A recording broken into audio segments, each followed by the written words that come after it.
Alright folks, from Cliff Castle Casino, we're here for the title matches of today's JBT event. The opening event of the 17th season of JBT action out here in Arizona.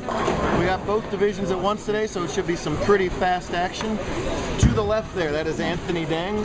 He's playing top seed Kyle Ponzo, two first-time finalists, so someone's going to win their first title over there. The difference in handicap is 16, and Anthony is getting those 16.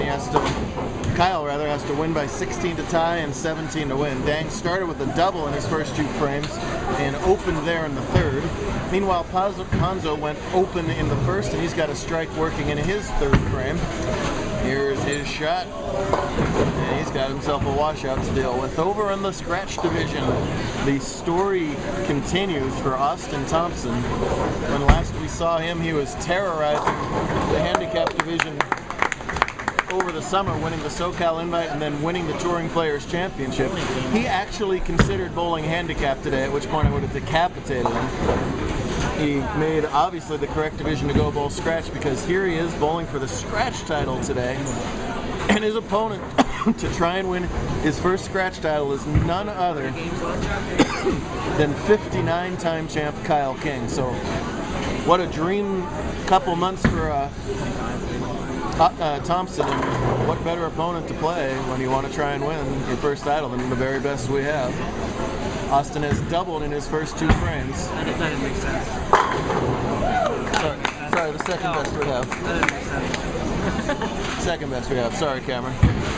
One of the very best all time. How about that? Does that quantify it in a less difficult way? Cameron Smith, am I right? First time he's missed the top 5 at Cliff Castle in quite some time, if I remember. Yeah, he's dominated this house. I didn't start bowling until game 8. You really took most of the day off. That's true. It happens. Oh, Brooklyn strike for Dang. What? Anthony with that two-handed lefty delivery. It's a whole lot of power. He's still learning to get it under control. Obviously he did today. He qualified third at plus 117, so not very high on basically a house pattern. He defeated local bowler Christopher Rouse in the semifinals, Stephen Hanpaw in round 2, and Hanpaw defeated Jake Hilton in round 1, and that one's in that big brown board to the left of the one board that don't hook. But he's on a strike, so he doesn't lose any count. What is happening right to my left is poor Mrs. Dang is barely able to contain herself, and I like the excitement about it. Only fills up 6 on the spare.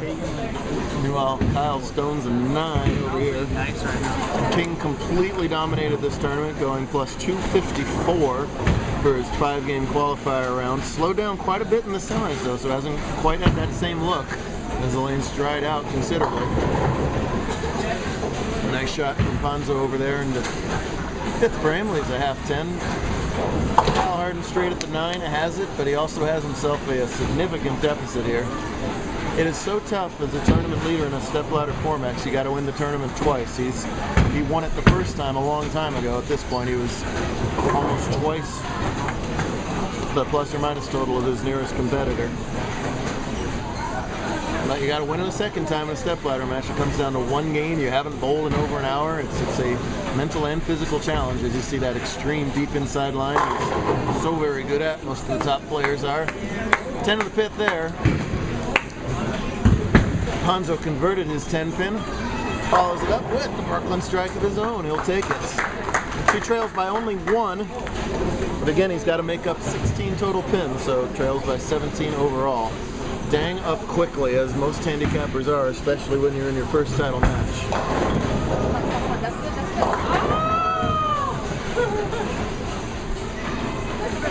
7 count there for Dang. And Austin just continues to fire away over there. As good a run as Austin has been on, he's hit some conditions that really favor his A game, and he just wants to pipe it as hard as humanly possible from like 10 to 5. And if that shot's there, well, proof is evident that he's hard to beat, because he's barely lost since June.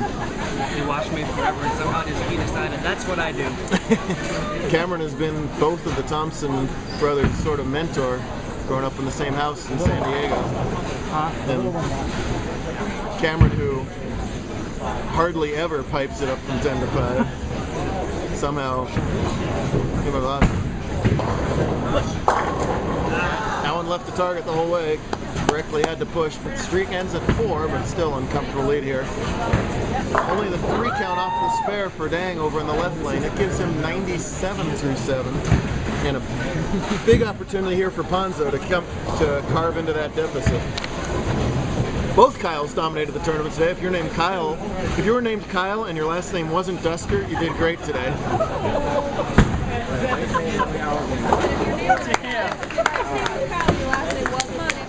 As Ponzo qualified at plus 232, easily leading the tournaments. That's his best shot of the title match right there. It comes at a good time with that double, as he's made up the handicap difference with that double and Dang's open. So new ball game here, 3 frames to go in handicap. Yep. Sorry, Duster. You did okay. See King in front of the ball return. He's been doing this for... Oh, they don't. I'm sorry. Nice. See King in front of the ball return. He's been doing this for 10 years. Wow. And he hasn't done that for 10 years, probably. Is that ball just DO8 and he's not happy? That's a sheepish look back at the camera for Smith, for King there. See, I see Smith every webcast now. Look at that. Cameron Smith has not missed a webcast this season. 3 for 3. You're doing pretty good in Washington. That was not fair last week. So we had Cameron Weir and Eddie Smith. So it was almost impossible to not blow that a couple times. Dang really doesn't want to open anymore here. Very nice shot for him, the solid 7. Let's see if King can bounce it. Oh!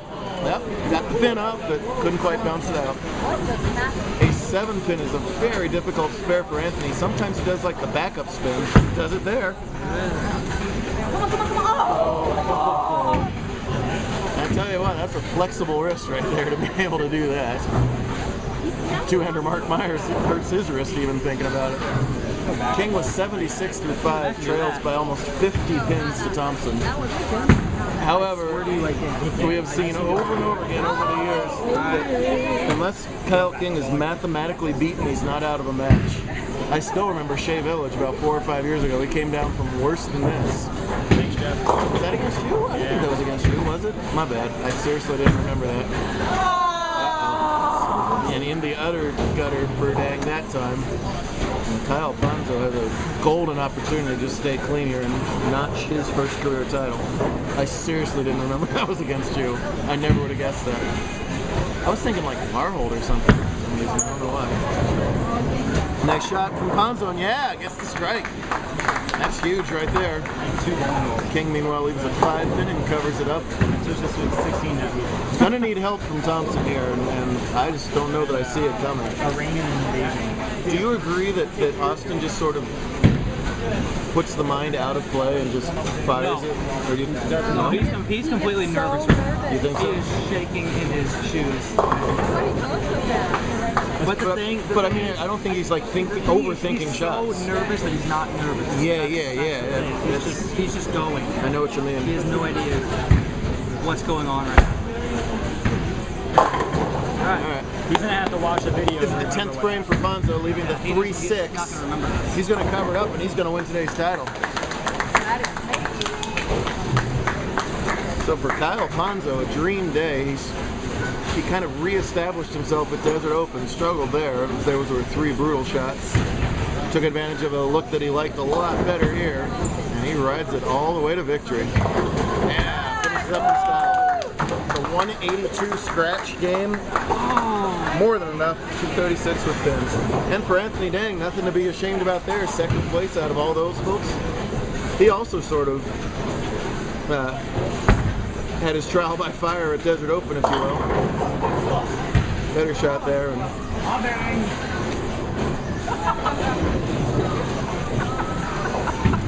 couldn't contain yourself, could you? Thompson, meanwhile, had a real bad open in the 6th frame. So it's clear I did not teach him how to show. Congratulations to Anthony, and hats off to Kyle on win number 1. We'll have the exciting scratch division conclusion right after this. Watch part 2, folks.